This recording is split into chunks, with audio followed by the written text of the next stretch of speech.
A'udzubillahi minasyaitonirrajim. Bismillahirrahmanirrahim. Alhamdulillahirabbil alamin. Assalatu wassalamu ala asrofil anbiya wal mursalin wa ala alihi wa ashabihi ajma'in, amma ba'd. Qala Allah ta'ala fi kitabihil karim. A'udzubillahi minasyaitonirrajim. Subhanalladzi asra bi 'abdihi lailan minal masjidil haram ilal masjidil aqsal ladzi al-an.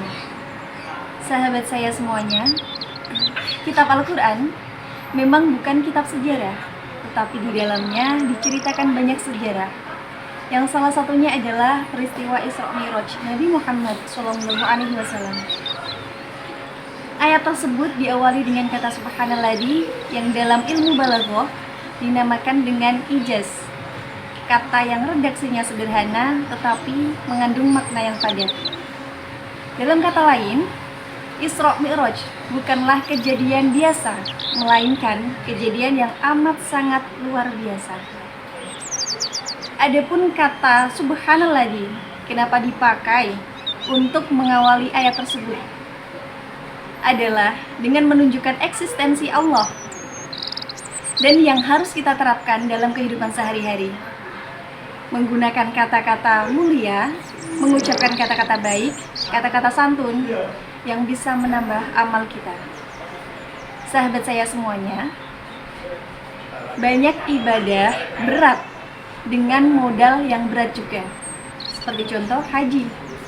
Ibadahnya berat dengan modal yang berat juga untuk mayoritas ekonomi negara kita. Ada juga ibadah yang berat tetapi membutuhkan modal yang ringan. Seperti puasa. Puasa adalah ibadah yang berat, tapi modalnya ringan, karena modal puasa cuma niat. Sedangkan sahur itu sunnah muakkad. Puasa berat.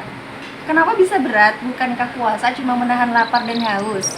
Tidak, karena esensi dari puasa adalah menahan hawa nafsu, menahan marah, menahan rasa ingin mengunjing, dan seterusnya. Lalu sahabat saya sekalian, ada ibadah yang modalnya ringan dan dilakukan dengan ringan juga, tetapi pahalanya berat. Adalah dengan membiasakan mengucapkan kalimat-kalimat mulia, ucapan-ucapan yang baik, seperti kalimat tahmid, memulai makan dengan membaca bismillah, melihat sesuatu yang menakjubkan dengan mengucapkan subhanallah, dan seterusnya. Maka dari itu, yang kita petik pertama dari ayat Al-Isra ini adalah subhanalladzi, bagaimana cara Allah mengawali peristiwa ini, menceritakan peristiwa ini dengan kalimat pujian, subhanallah. Lalu menggunakan kata asra, subhanalladzi asra. Asra berasal dari kata saro yasiru yang dibentuk dalam kalimat majhul menjadi asra isri isra'an. Dalam peristiwa Isra Mi'raj ini, Allah aktif dan eksistensi Allah sangat terlihat ketika menjalankan Nabi Muhammad mulai dari Masjidil Haram ke Masjidil Aqsa dan naik ke Sidratul Muntaha. Nabi Muhammad pasif karena dia dijalankan.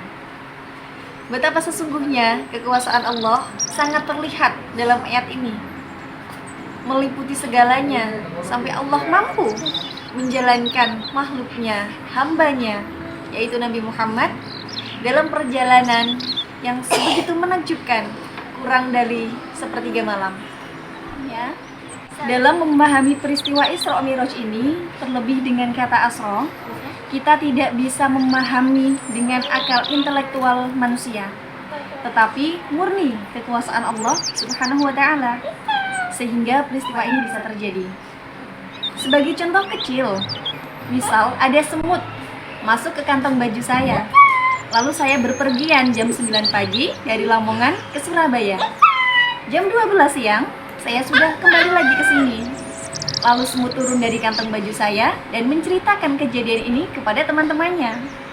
Wahai bangsa semut semuanya, saya telah melakukan perjalanan dari Lamongan ke Surabaya dalam waktu 3 jam.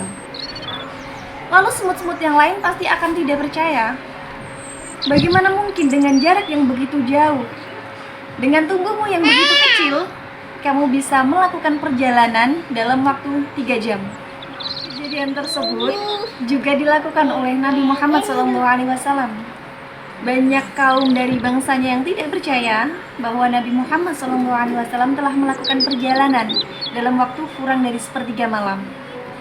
Maka dari itu, sahabat, kejadian Isra Mi'raj ini memang tidak bisa dinalar atau dilogika dengan akal intelektual manusia. Dan ini sungguh bukti dari kekuasaan Allah yang mampu menjalankan segala sesuatu sesuai kehendaknya. Dan yang terakhir dengan kata bi'abdihi, Subhanalladzi asra bi'abdihi, yang telah menjalankan hambanya. Kenapa menggunakan kata bi'abdihi? Kenapa tidak langsung saja menggunakan kata Subhanalladzi asra bi Muhammadin misalnya? Maha suci Allah yang telah menjalankan Muhammad. Seperti itu. Kenapa harus menggunakan bi'abdihi? Ternyata sahabat semuanya, bi'abdihi memiliki dua makna. Kata hambanya di sini yang pertama adalah hamba yang mempunyai jasad dan ruh yang dijalankan dari Masjidil Haram ke Masjidil Aqsa. Kalau ada jasad tanpa ruh, itu namanya mayit. Kalau ada ruh tanpa jasad, itu namanya gentayangan. Tetapi dalam peristiwa ini, Nabi Muhammad benar-benar dijalankan dengan jasad dan ruhnya dalam keadaan sadar. Ini salah satu bukti kekuasaan Allah. Yang kedua, kata bi'abdihi yang berarti hambanya adalah pengakuan Allah terhadap Nabi Muhammad. Kita, apa bukan hamba Allah? Tentu kita hamba Allah. Kata siapa? Kata kita. Kita mengaku. Beda, Nabi Muhammad diakui. Kata saya hamba Allah dan dia hambaku beda. Tentu harganya dan statusnya juga beda. Contoh, kita bisa mengaku, saya kenal dengan presiden. Tapi apakah presiden kenal dengan kita? Sahabat semuanya, ketika kita sudah mengucapkan dua kalimat syahadat, asyhadu alla ilaha illallah wa asyhadu anna Muhammadar Rasulullah, itu berarti kita sudah siap dengan segala konsekuensinya, termasuk siap hanya menghamba kepada Allah. Tapi yang terjadi, kita mengaku hamba Allah tapi masih menghamba kepada dunia, menghamba kepada hawa nafsu. Padahal konsekuensi dari dua kalimat syahadat termasuk kita hanya takut kepada Allah, bersandar kepada Allah, meminta tolong kepada Allah, berdoa kepada Allah, dan seterusnya. Tapi bagaimana dengan Nabi Muhammad? Beliau, sekalipun dalam keadaan terpuruk, dalam keadaan dicaci maki semua kaumnya, beliau masih menjalankan eksistensi hamba, di mana tetap bersandar kepada Allah, berdoa hanya kepada Allah, sehingga beliau disebut dengan sebaik-baiknya manusia, uswatun hasanah, contoh yang paling baik dan mulia. Sampai Nabi Muhammad diakui sebagai hambanya, menggunakan kata bi'abdihi. Mari dengan hikmah Isra Mi'raj ini, semoga kita bisa menjadi hamba yang semakin kuat dalam menjaga keimanan, semakin istiqomah dalam beribadah. Saya Ana Farida, Koordinator Bidang Dakwah Pimpinan Cabang Fatayat Babat, mengucapkan selamat memperingati Isra Mi'raj. Semoga dengan hikmah Isra Mi'raj kita bisa selalu menteladani akhlak-akhlak Rasulullah dan beribadah dengan istiqomah. Kalau meletus sudah balon hijau, hati kita dan iman kita tidak boleh kacau. Hadanallahu iyyakum ajma'in, ihdinas siratal mustaqim. Assalamualaikum warahmatullahi wabarakatuh.